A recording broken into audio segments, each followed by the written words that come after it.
Rutshuru dans le Nord Kivu. C'est l'heure de vous informer. Voici les grandes articulations de ce journal. Ils ont eu la témérité de tenter un braquage à la succursale de la Robank sur Victoire. Les 7 braqueurs font aujourd'hui face à la gravité des faits leur reprochés, loin du spectacle d'il y a 8 jours.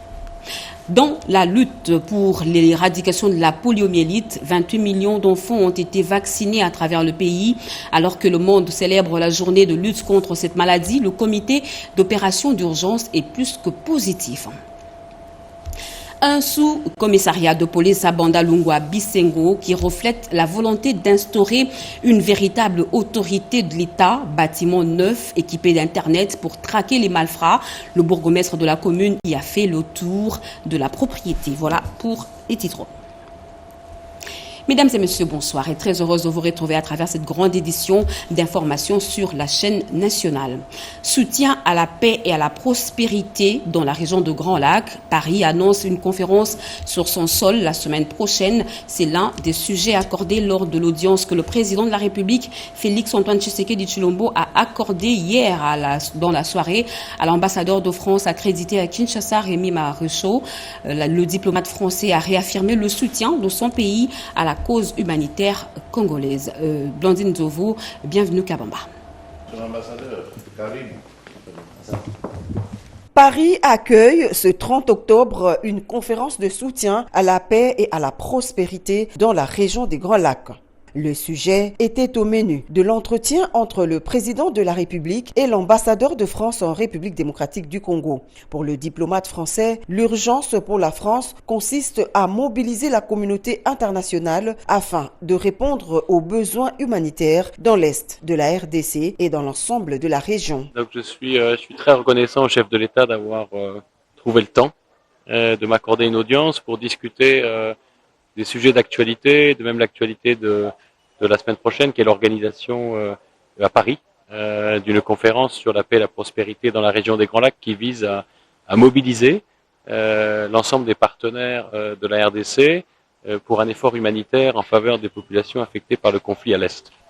Donc ça, c'était un des points, mais nous avons aussi discuté d'autres aspects de la relation bilatérale. Répondre à l'urgence humanitaire dans le strict respect du droit international humanitaire, une priorité pour la France qui, de l'avis de son diplomate en poste à Kinshasa, compte mobiliser des partenaires et bailleurs autour de la région des Grands Lacs et en particulier dans l'Est de la RDC. L'objectif, alors, ce qu'on attend nous et ce que attend la RDC également, c'est une mobilisation pour les populations affectées par le conflit parce que actuellement, les besoins, la situation humanitaire est préoccupante et les besoins ne sont que très marginalement satisfaits. Donc ça, c'est la première des choses. La deuxième chose, c'est de rappeler les principes du droit international humanitaire et de surtout travailler à la liberté d'accès, la liberté de travail des organisations humanitaires qui rencontrent aujourd'hui beaucoup d'obstacles en raison de l'attitude des autorités de fait. Donc les agences des Nations Unies, les ONG sont entravées dans leur mission. Et donc un des objectifs de la conférence de Paris, c'est de rappeler le droit. Dans la suite des audiences, le président de la République a reçu le chargé d'affaires du Qatar en RDC, Shafi Newami Al-Hadjri, est venu louer les relations diplomatiques entre la République démocratique du Congo et le Qatar. Le diplomate qatari a également annoncé au chef de l'État la visite dans les tout prochains jours du prince héritier du Qatar à Kinshasa.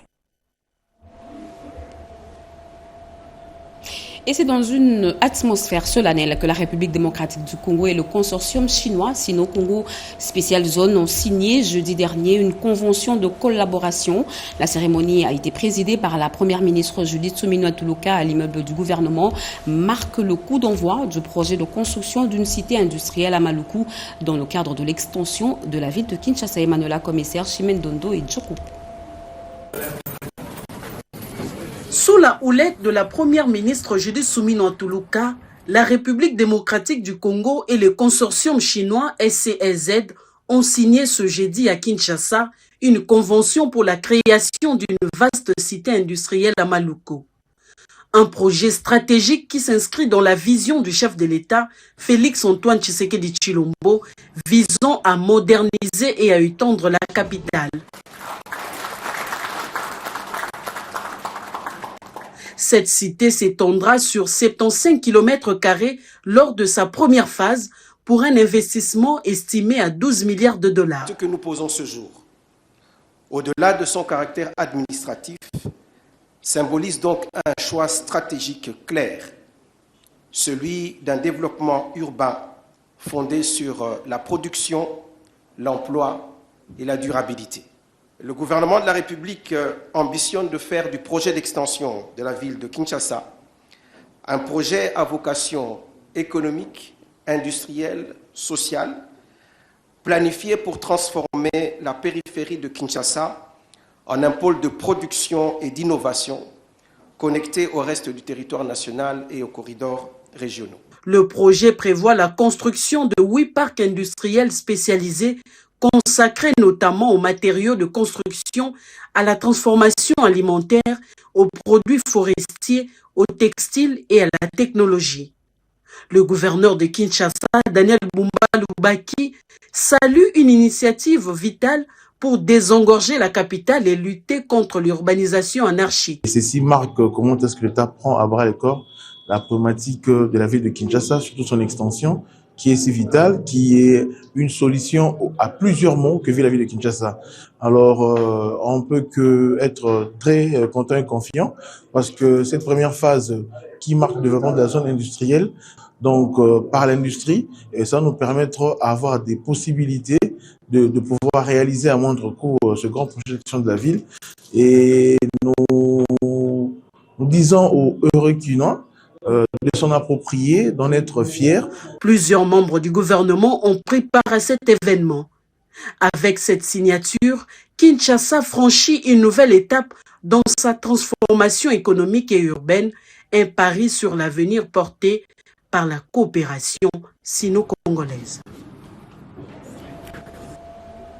Comment renforcer les capacités du personnel diplomatique congolais? Eh bien, la structuration et la valorisation de ce corps stratégique était au centre des échanges entre le vice-premier ministre, ministre de la fonction publique Jean-Pierre Liaou et la ministre d'État aux Affaires étrangères Thérèse Kaikwamba Wagner. Nadine Kilosho, Cédric Kenina et Moké Maluma.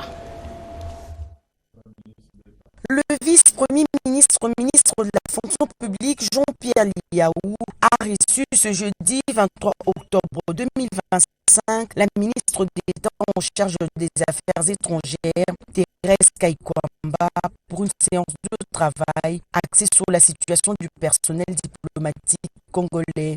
Au cœur des échanges, la structuration, la formation continue et la valorisation de ce corps stratégique, ainsi bien à Kinshasa que dans les missions à l'étranger. Nous avons continué une conversation que nous avons commencé il y a quelques mois déjà sur le corps des agents diplomatiques pour voir comment ensemble, avec l'appui et l'accompagnement surtout de la fonction publique, nous pouvons contribuer à l'amélioration et au renforcement de notre diplomatie à travers des agents mieux outillés, mieux accompagnés pour qu'ils puissent s'acquitter de leurs tâches respectives, que ce soit au niveau de notre centrale à Kinshasa ou dans les différents postes diplomatiques. Et donc il y a beaucoup d'innovations et de réflexions qui sont en cours de manière conjointe au niveau de nos experts.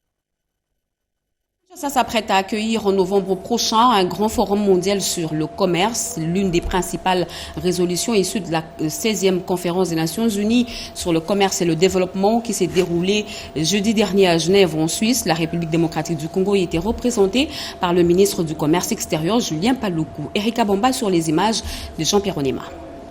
C'est dans le couloir du siège des Nations Unies à Genève en Suisse que le ministre congolais Julien Paluku Kahongya a tenu cette importante réunion avec la délégation de la Conférence des Nations Unies sur le commerce et le développement CNUSED et le directeur à la division Afrique des programmes spéciaux.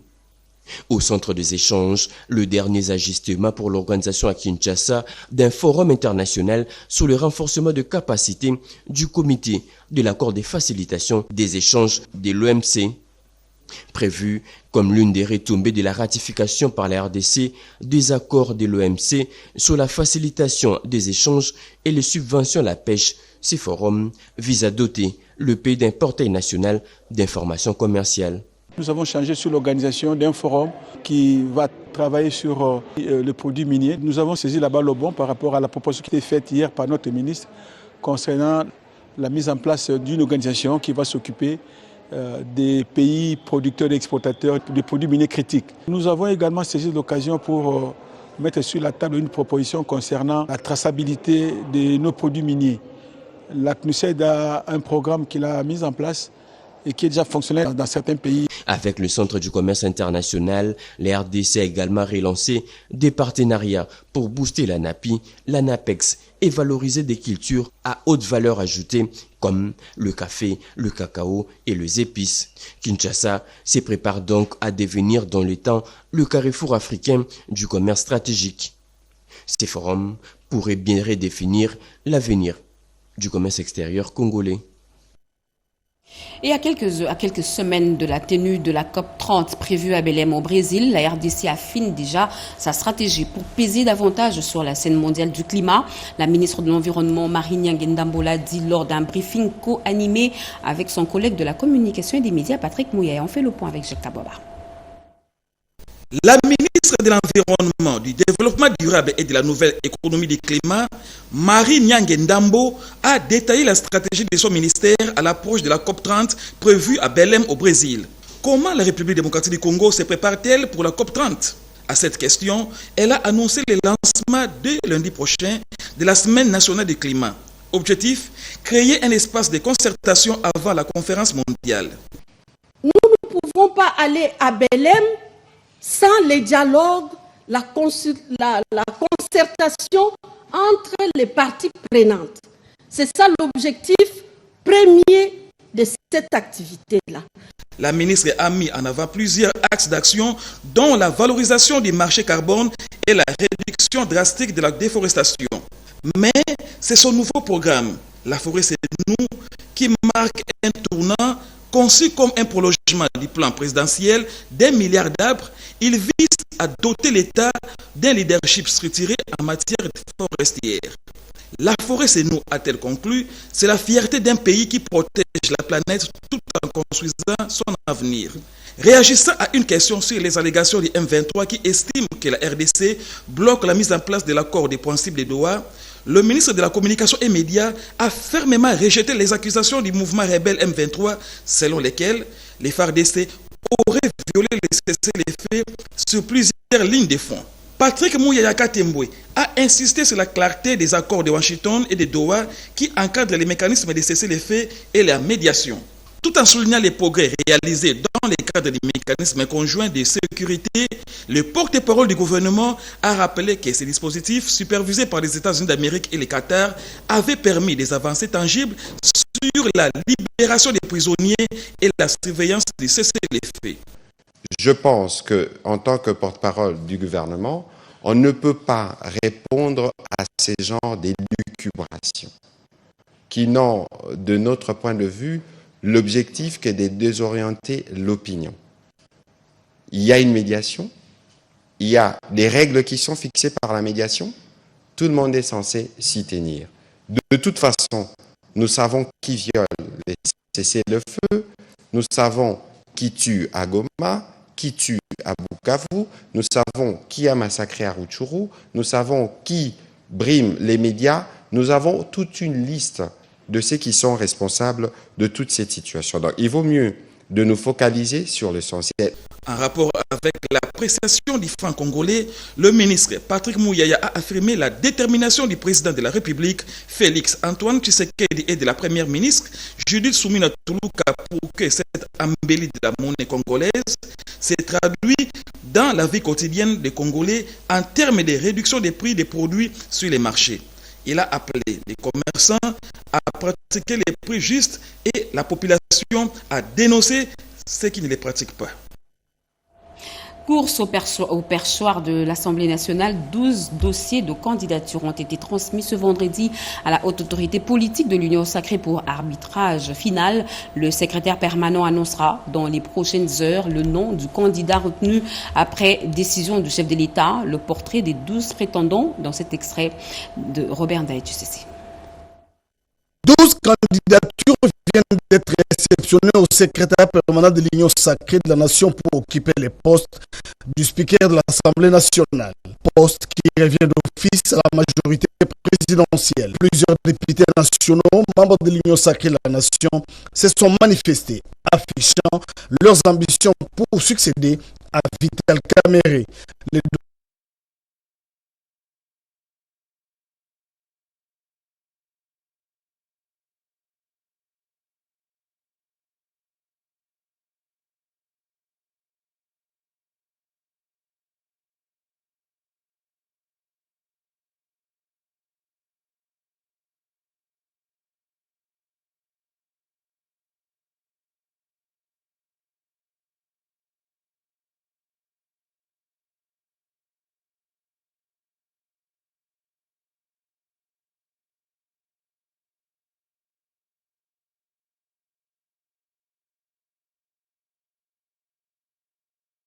« 69 ans en politique et traîne derrière lui une belle expérience politique.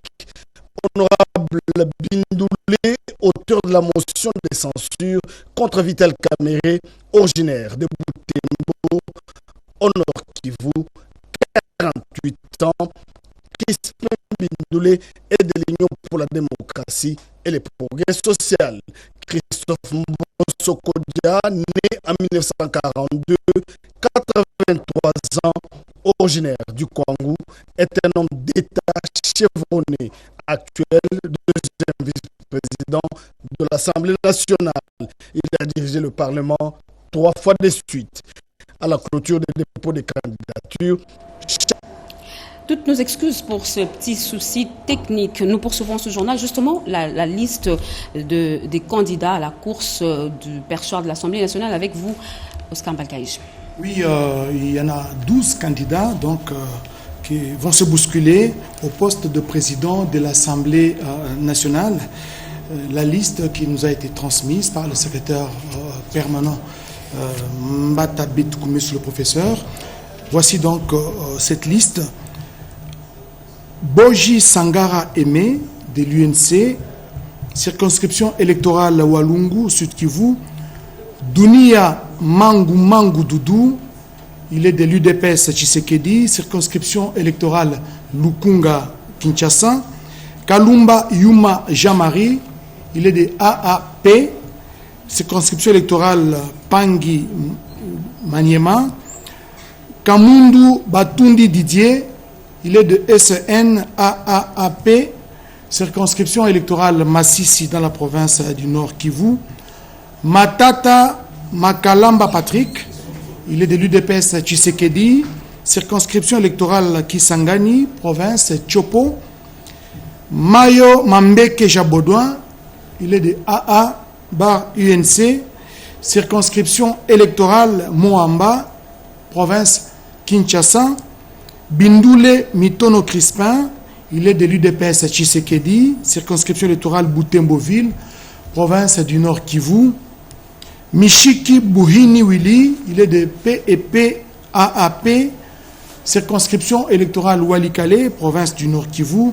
Mbosso Nkodiampwanga Christophe, il est de CRD AACRD, circonscription électorale Kenge, province du Congo. Moulamba Mputu Simon, il est de CODEP A3A, circonscription électorale Chikapa, province du Kasai. Mwanza Amisi Singoma, il est du regroupement Debout la Patrie AAAP, circonscription électorale Nyiragongo, Nord Kivu. Puis enfin, Saïdi Balikwisha Émile, il est du regroupement politique AAD A-AB, circonscription électorale Beni, province du Nord Kivu, faite à Kinshasa le 24 octobre 2025, le professeur André Mbata Betoukoumé Soumangou, secrétaire permanent de l'Union sacrée de la Nation. Merci Oscar Mbalkaï. Poursuivons ce journal. Kinshasa, les stations-service ne désemplissent plus. Depuis plusieurs jours, les longues files de véhicules s'étirent à perte de vue, provoquant ainsi des embouteillages, tensions et impatience chez les automobilistes. En cause, la rareté du carburant qui alimente la spéculation et paralyse progressivement le transport urbain. Rigen Shindano a fait le tour sur les rues de Kinshasa et nous en parle. Se procurer du carburant dans les stations-service de Kinshasa relève ces derniers jours d'un véritable parcours des combattants. Les automobilistes sont contraints de patienter de longues minutes, voire des heures, avant de pouvoir se ravitailler en or noir. Files d'attente interminables, bousculades et engouement devant les pompes, les images parlent d'elles-mêmes. Cette situation découle de l'interruption du service observé dans plusieurs stations de la capitale, malgré la décision des autorités d'assurer une desserte continue. Un paradoxe, car sur le terrain, la mesure peine à être appliquée. Non, ça fait longtemps, j'ai quand même sillonné des vandales jusqu'à 24 heures. Il n'y a pas la vente, on passe par la vente du carburant. Il y a la carence, en tout cas normalement. Il n'y a pas, c'est très très difficile là d'en avoir. Il y a du stock de carburant. Néanmoins, nous constatons une sorte de refus des ventes. Pourtant, il y a une baisse substantielle des prix et nous sommes obligés d'interrompre les services pour venir s'aligner. Je viens de passer près de 2 heures.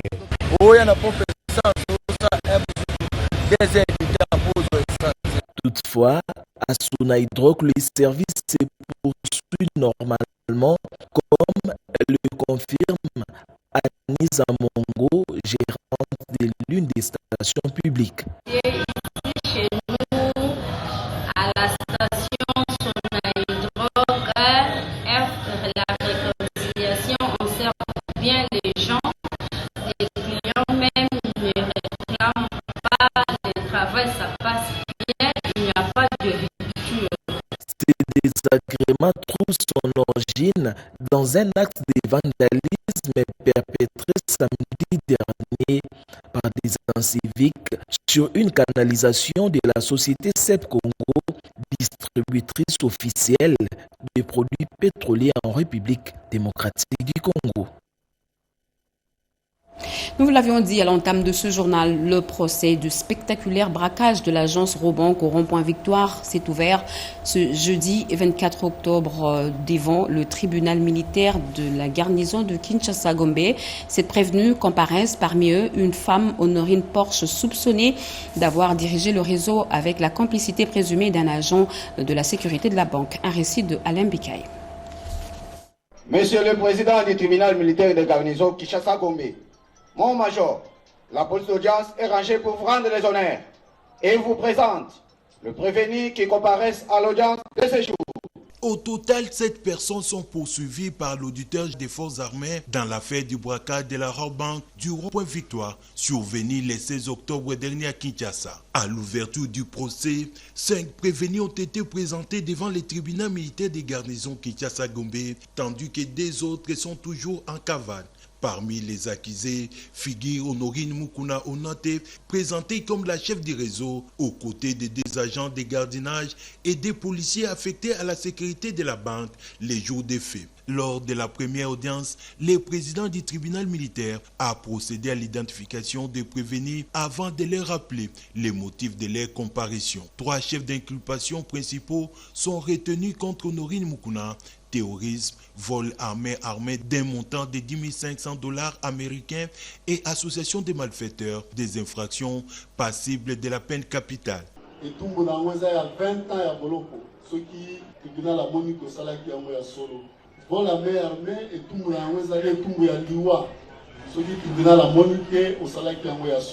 Pour ces 4 complices, des chefs d'inculpation sont retenus contre eux, à savoir association des malfaiteurs et vol à main armée, les présumés en cours de peine capitale. Pour garantir un procès équitable, la défense a sollicité un délai de 2 semaines pour s'imprégner du dossier.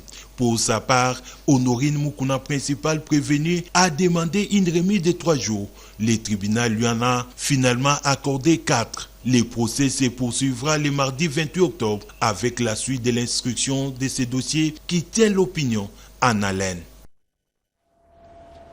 Précisons que ce procès s'est ouvert ce vendredi 24 octobre. Un commissariat moderne pilote vient de sortir de terre. Nous sommes dans la commune de Bandalungwa. Cet ouvrage qui marque le retour visible de l'autorité de l'État, là où l'insécurité faisait la loi.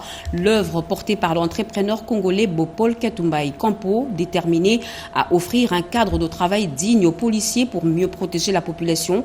Un motif de fierté pour le bourgmestre Afo Ndofula Charmolé. À Bandalungwa, où le banditisme urbain demeure un défi quotidien, un nouveau bâtiment attire désormais les regards. Un commissariat moderne connecté à Internet destiné à renforcer la sécurité de la population. Installé au rond-point Bungu dans le quartier Bisengo, cette infrastructure symbolise une rupture avec des décennies de précarité policière. Bandalungwa a été retenu comme commune pilote pour ce modèle de commissariat de nouvelle génération. Un choix assumé par Afo Ndofula, bourgmestre, fier de voir ce projet se concrétiser malgré les doutes et rumeurs qui l'ont précédé. Tout le monde m'avait tiré à balles réelles que j'ai vendu une partie du commissariat Bungu pour construire un immeuble de 4 étages. Je vais solliciter aux autorités, le VPM de l'intérieur, s'il y a moyen de prendre les choses en main pour en construire ce qu'on a construit ici. Derrière cette réalisation, un nom revient. Bopol Katumbai Campo, entrepreneur fort de plus de 27 ans d'expérience dans la construction en République démocratique du Congo, mais aussi et surtout à l'étranger. En exécutant ce chantier en un temps record, il a dit avoir voulu offrir un commissariat digne, solide et représentatif de l'autorité publique. Ça, c'est un projet pilote qui peut concerner toute la République. La police, c'est l'expression par l'excellence d'un État. On sait reconnaître l'État par sa police. Qui nous fasse confiance. Nous sommes le fils de ce pays. Nous sommes chez nous. Certainement, il y a eu d'habits, mais ce n'est pas tout le monde. Qui nous fasse confiance. La preuve est là. À Bandalungwa, l'espoir se construit désormais en briques et en béton. Et pour de nombreux habitants, cette infrastructure pourrait marquer le début d'une ère où sécurité et dignité reprennent enfin le dessus. La justice a tranché. L'immeuble GLM est officiellement restitué à la famille Lito Moboti, une décision qui marque la fin d'un long contentieux foncier et suscite la satisfaction des membres de la famille venus constater la reprise du site. Jerez Kelani, Joseph Oscar Balkaïch. L'immeuble GLM acquis par l'ancien président Joseph Kabila Kabangé a été remis à la famille Lito Moboti à en croire un de ses petits-fils qui cite une décision de justice. En tout cas, merci vraiment pour cette belle occasion de pouvoir quand même remercier notre président, le président Félix Tshisekedi, Béton. Grâce à lui, la justice est vraiment rétablie dans ce pays. Ça fait plus de 20 ans que notre immeuble a été pris par l'AFDL et puis par le président Kabila. Pendant 20 ans, nous avons fait toutes les démarches possibles, mais rien. C'était vraiment un refus total de pouvoir laisser un propriétaire jouir de ses biens, mais par la grâce de Dieu, l'état de droit est là. Nous bénissons l'Éternel pour le président Félix. Merci. Nous avons récupéré notre immeuble, l'immeuble GLM, qui veut dire groupe Lito Moboti. L'histoire de la vente de ce bâtiment en étage remonte de très loin. Cet immeuble que vous voyez fut l'immeuble de mon oncle, Cléophas Kameta Toumassamba, dont je suis ici comme témoin.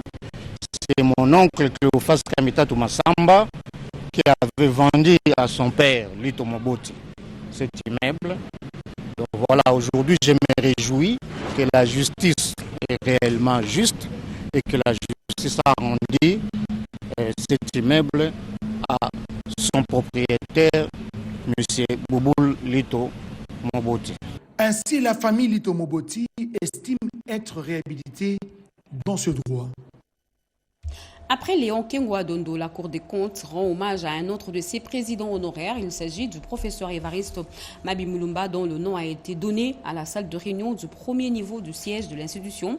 Ce vendredi 24 octobre 2025 à la Gombe, la cérémonie a été rehaussée de la présence du président intérimaire de l'Assemblée nationale, Jean-Claude Tshilumbai, vice-président du Sénat, Modeste Ba Tilukwebo, Nancy Poba. C'est en reconnaissance de son parcours professionnel élogieux que le professeur Évariste Mabi Mulumba, président honoraire de la Cour des comptes de 1990 à 2007, a reçu un vibrant hommage à travers le discours du premier président de la Cour des comptes, Jimmy Mungangangwaka, à l'occasion de la cérémonie organisée en son honneur ce vendredi 24 octobre 2025. Le professeur Évariste Mabi Mulumba mérite particulièrement notre respect et considération pour avoir gardé allumé la flamme de l'indépendance et le prestige de la Cour des comptes au moment le plus difficile de l'histoire de notre institution supérieure de contrôle des finances publiques. Précurseur ayant posé des fondements solides malgré la situation politique de l'heure, le directeur de cabinet du premier président de la Cour des comptes, Gilbert Ndwango, a brossé le parcours exceptionnel du professeur Évariste Mabi Mulumba.